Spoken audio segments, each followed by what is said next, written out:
A medida en que descendemos hacia los niveles más profundos de este iceberg, nos encontraremos con temas cada vez más incómodos y perturbadores. Finalmente, llegamos al final de este laberinto, pero antes de cruzarlo, debemos conocer sus últimos secretos. Bienvenidos y prepárense para ser testigos del oculto.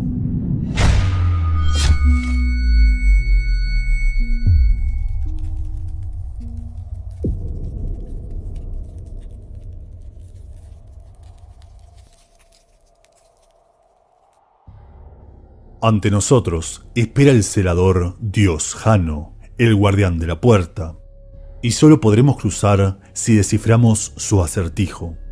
Solo nos dará la llave al completar este nivel 7 y terminar de conocer todos sus secretos.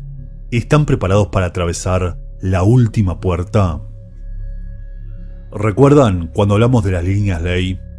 Aquellos puntos en el planeta que emanarían cierta energía sutil que hoy no podemos o no sabemos percibir, pero que en el pasado eran considerados sagrados por las antiguas culturas, lugares donde después construirían sus templos, y que unen culturas de lo más diversas y separadas en tiempo y espacio en líneas rectas, formando una especie de red planetaria, y que por eso son llamadas líneas ley.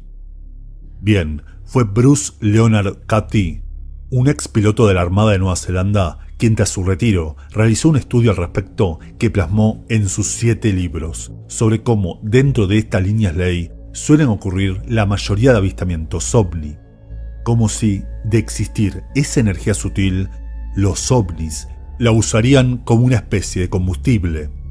Y de la misma manera se dio cuenta que todas las detonaciones nucleares suelen ocurrir dentro de esa grilla, como si solo funcionasen en esos puntos. Esto seguro lo recuerdan, lo hablamos en este video, sobre cómo el campo de pruebas Trinity, donde se probó la bomba atómica, como Fukushima y Nagasaki, se encuentran unidas por el paralelo 33. De hecho, Bruce Cathy asegura haber predicho dónde ocurrirían los testeos franceses, basándose en esa grilla. Según cuenta la leyenda, bajo el Cerro Uritorco, acá en Argentina, existiría la ciudad intraterrena de Erx, o por sus siglas, Encuentro de Remanentes Cósmicos Siderales, que además de ser la razón de tantos avistamientos ovni por la zona, serviría no solo como centro espiritual para aquellos elegidos a quienes se les permite la entrada, sino como refugio para una catástrofe que está profetizada para nuestro futuro.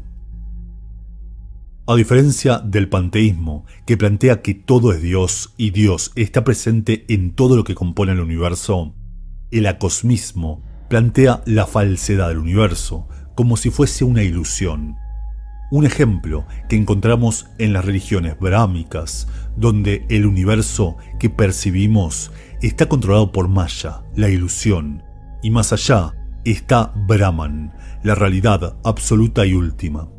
Curiosamente, la misma conclusión que alcanzaron los gnósticos, recuerdan, siendo esta realidad dominada por un dios falso, el demiurgo, Yahvé de los mitos católicos.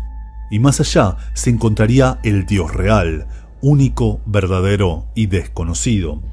Y en ambos casos, como también ocurre con la rueda del samsara que determina las reencarnaciones dominada por Yama, el dios de la muerte, 3 casos donde tanto Maya, el demiurgo, como Yama se encargan de mantenernos dentro de esta ilusión, impidiéndonos alcanzar el moksha y así liberarnos de la Matrix. Hey, vamos, seguro conocen a alguien que se parece a ese manatí, ¿no? Hablando en serio, más allá de que ambos somos mamíferos, tenemos pulmones similares y poco pelo, y sobre todo un esqueleto similar, lo que algunos creen pudo servir como inspiración para los mitos de las sirenas y tritones. Quería aprovechar esta teoría absurda para hablar de The Man After Man, escrito por el paleontólogo y geólogo escocés Dougal Dixon en 1990, donde plantea el ser humano en un futuro, evolucionando a lo largo de milenios en diferentes planetas, ecosistemas e incluso mezclándose con la tecnología. Y entre todos esos planteos encontramos al acuático, un prototipo de humano que evolucionaría en un medio acuático. Curioso, ¿no? Imagínense un día salir y encontrar el parabrisas de su auto lleno de agujeros diminutos como si fuesen picaduras de mosquitos o agujas. Y peor aún, que ese no sea el único, sino que esto ocurra con todos los autos de la ciudad. Este fenómeno increíble fue conocido como la epidemia de picaduras de parabrisas de Seattle y ocurrió en 1954. Y fíjense la fecha, hablamos de parabrisas de vidrio grueso, no como los de ahora, lo que complicaría más el asunto. Todo comenzó durante el mes de marzo, en Bellingham, donde la policía empezó a recibir constantes denuncias del estilo, por lo que creyeron que serían vándalos, rompiendo los parabrisas con pistolas de aire comprimido. Pero al poco tiempo, el mismo fenómeno fue denunciado en las ciudades vecinas, llegando a durar hasta meses, lo que descartó la posibilidad del vandalismo, ya que era imposible para esa época coordinar semejante desastre. Entonces se barajaron varias hipótesis, como que podrían ser causados por las ondas de radio generadas por una nueva estación de la zona, o el ataque de pulgas de arena. Incluso se llegó a teorizar que esas picaduras podrían haber sido causadas por rayos cósmicos. Lo cierto es que jamás se supo qué causó esta epidemia de picaduras de parabrisas de Seattle. Y como nadie lo puede explicar, bueno, se dijo que fue histeria colectiva y tema cerrado. Pienso, luego existo. Si lo veo, lo siento, lo oigo o influye en mis sentidos, entonces es real, ¿no? No necesariamente.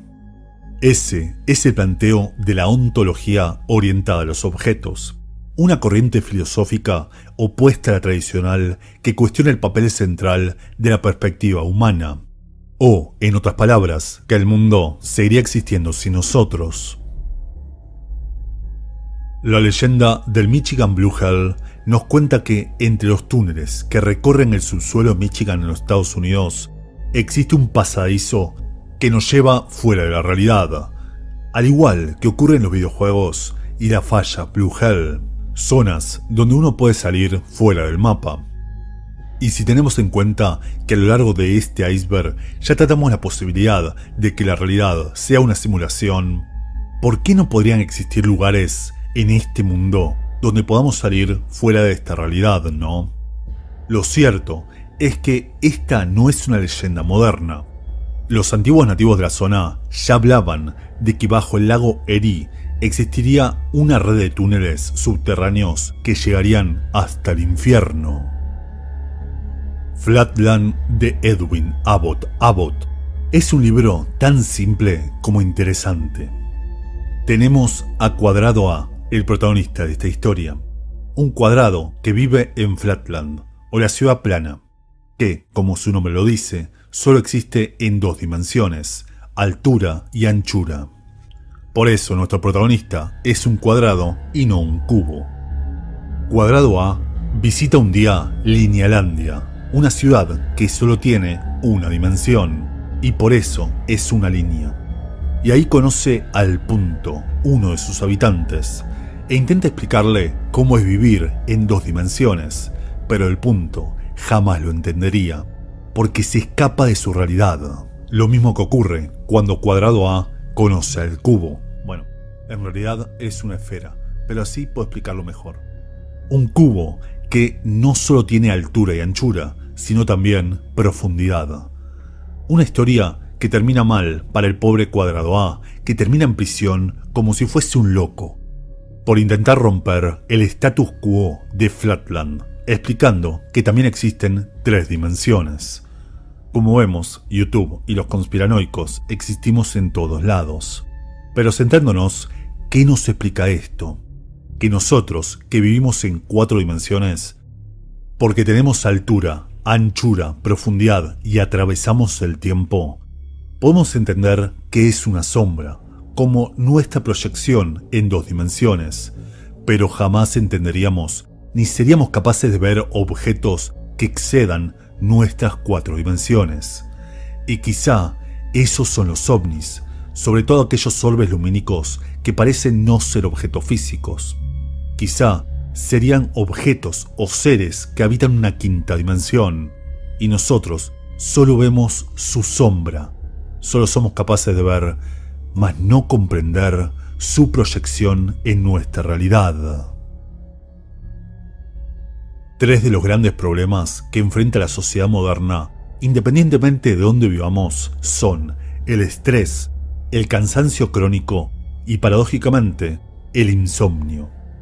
Vivimos incómodos, como si el sistema estuviese mal diseñado, ¿no?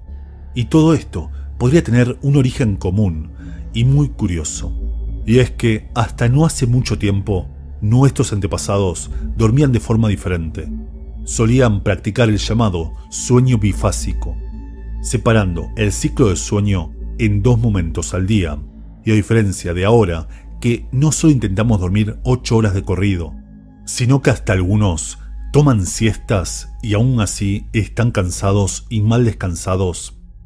Esos 2 momentos de sueño consistían en una primera siesta de 2 horas al terminar el trabajo y apenas unas 4 a 5 horas a la noche, para despertar con el amanecer para una nueva jornada laboral. Una costumbre que se fue perdiendo con 2 puntos críticos de nuestra edad moderna. Por un lado, la luz artificial, que nos desconectó con los ciclos del día y la noche naturales, y por tanto, de nuestros ciclos biológicos y la conexión con nuestro planeta, y sobre todo, tras la revolución industrial que generó nuestra vida rutinaria moderna y todos sus trastornos, provocados por las 8 o quizá más horas de trabajo ininterrumpido, las supuestas 8 horas de sueño y con suerte 8 horas de ocio que ni siquiera son consecutivas. Y por eso el estrés, el cansancio y la desmotivación. Y es curioso cómo las grandes mentes de nuestra historia les bastaba solo con dormir apenas 4 horas o incluso menos en diferentes momentos del día, como Leonardo da Vinci o Nikola Tesla. Este tema es muy interesante y podíamos profundizarlo en un video. Fue el 16 de julio de 2016 cuando se conoció la noticia del fallecimiento del ufólogo Max Spiers. Lo curioso es que cuando revisamos artículos al respecto, como la entrada de Wikipedia, constantemente se habla de que sufría ansiedad y alucinaciones causadas por sus problemas de adicciones, y que, por ejemplo, su madre, durante un documental, ya habría puesto en duda su salud mental y habría hablado que Spiers se habría metido con gente equivocada. Incluso, al revisar la causa de su muerte, se menciona que habría fallecido por sobredosis de Xanax. Sin embargo, al revisar notas periodísticas de la fecha, como ven, actualizado el 18 de octubre de 2016, descubrimos que en la fecha se hablaba de que fue encontrado en el departamento de una mujer desconocida en Varsovia, vomitando un misterioso líquido negro, que lo habría envenenado progresivamente. Y leemos declaraciones de su madre, Vanessa Bates, quien afirma, lejos de lo que dice Wikipedia, sus enemigos lo querían muerto, se exponía demasiado y era peligroso para el gobierno. E incluso ella misma dice que antes de morir su hijo se comunicó con ella asegurándole que estaba en problemas y si le pasaba algo, que lo investiguen. Incluso niega que su hijo tenga problemas mentales o de adicción, asegurando que se encontraba en buen estado de salud. Lo cierto es que en ambos artículos, el periodístico 2016 y el actualizado de Wikipedia, se dice que a la familia no se le permitió ver el cuerpo de Spiers, según Wikipedia, porque estaría irreconocible. Sin embargo, en el artículo periodístico, la madre reclama que se haga la autopsia del cuerpo de su hijo y asegura que no se le permite conocer nada del caso. Se cuenta que Spiers estaba en Varsovia para dar unas conferencias donde revelaría una verdad oscura que, como dijo su madre, incomodaría al gobierno. No sé si tendrá algo que ver, pero este caso me recuerda mucho al de Chester Bennington, Anthony Bourdain, Chris Cornell y Avicii. Curioso, a todos ellos los reúnen dos palabras: sonido y libertad. ¿Saben a lo que me refiero, no? El código de la desesperación sería un código o ecuación que uniría todas las catástrofes que ocurrieron y ocurrirán en nuestra historia, como si todas estuviesen planeadas por una inteligencia que se escapa de nuestra comprensión, como si la realidad estuviera simulada y preestablecida. Un código que marcaría fecha, hora y lugar donde ocurriría cada catástrofe. Una cuenta atrás que no seríamos capaces de alterar, causando desesperación e impotencia en aquel que la descubra. Porque demostraría que la calamidad es inevitable. Una teoría que fue desarrollada en Presagio, de Nicolas Cage. Una película que, por cierto, es muy interesante. Toca muchos temas de los que hablamos en el iceberg. Y algún día podríamos analizarla, ¿no? La Sociedad de la Niebla es una de las sociedades secretas más misteriosas, olvidadas y quizá poderosas de la historia. Y para entender su poder, es mejor hacerlo con el ejemplo más claro entre uno de sus miembros. Hablamos de Julio Verne, quien, entre sus relatos, nos adelantó eventos futuros con una increíble precisión, adelantando inventos como el submarino, la aparición de Internet, los viajes espaciales marcando con exactitud dónde sería lanzado el Apolo 11, el nombre de sus tripulantes, las cuestiones técnicas que llevarían al hombre a la Luna y hasta el punto exacto donde alunizarían. Y todo con 100 años de antelación, algo que estudiamos a profundidad en este video. Lo mismo que ocurrió con Edgar Allan Poe, quien, según mi propia teoría, también fue miembro de esta orden, adelantando teorías científicas sobre la formación del universo en su libro Eureka. Y cómo no, en la narrativa de Arthur Gordon Pym, adelantando a la perfección el calvario y triste final que viviría un tal Richard Parker, del que hablé en este video. Nuevamente eventos adelantados con casi 100 años de antelación, como si los miembros de esta sociedad secreta tuviesen el poder de predecir el futuro. Y es que podemos pensar que tantos aciertos nacen de pura casualidad. Y de hecho, y respecto a las aventuras de Arthur Gordon Pym, quizá recuerden que en este video hablamos de la relación que existiría entre esta historia, La Esfinge de los Cielos de Verne, y En las montañas de la locura de Lovecraft, donde se nos habla de una antigua sociedad enterrada bajo los hielos de la Antártida. Incluso, y hablando de libros premonitorios, tenemos a Futility, El naufragio del Titán, el libro que adelantó a la perfección lo que ocurriría 20 años después con el Titanic. Ahora, volviendo a la Sociedad de la Niebla, esta es una sociedad que se caracteriza por silenciar a aquellos que exponen sus secretos, como vimos en la tragedia que sufrió Verne y la misteriosa muerte de Edgar Allan Poe, dos hechos que jamás fueron esclarecidos. El proyecto Avatar o Iniciativa 2045 es un proyecto liderado por el multimillonario ruso Dmitry Itskov, que busca volvernos inmortales en un futuro inmediato. Un proceso que constaría de 4 etapas. La primera, que debería haberse cumplido para el año 2020, era poder crear una copia robótica nuestra que podríamos controlar por medio de una interfaz mental. Algo así como usar el Neuralink para mover con la mente un robot. Luego, en la segunda etapa, a cumplirse en el 2025, sería extirpar el cerebro humano vivo y conectarlo directamente en un cuerpo o avatar robótico. En 2035, la tercera etapa consistiría en descargar todo el contenido de una mente humana, los pensamientos, experiencias y memoria, en un cerebro artificial, y así ya no solo el cuerpo, sino la mente serían artificiales e inmortales. Y finalmente, para 2045, transformar cuerpo y mente humana en un holograma, y así no depender ni siquiera de un cuerpo, liberándonos además de la necesidad de un combustible o energía para existir. Como ya lo hablamos en este punto, los arquetipos, según Jung, son una serie de símbolos, una información que todas las personas guardamos en nuestro subconsciente, como por ejemplo el peligro del fuego o el miedo a las serpientes, una información que fuimos aprendiendo a lo largo de toda nuestra descendencia humana, como si la humanidad, como un todo, formara una especie de mente colectiva de aprendizaje, que conocemos como el inconsciente colectivo. Existe un misterioso objeto en el universo que está atrayendo incontables galaxias como si las estuviese absorbiendo.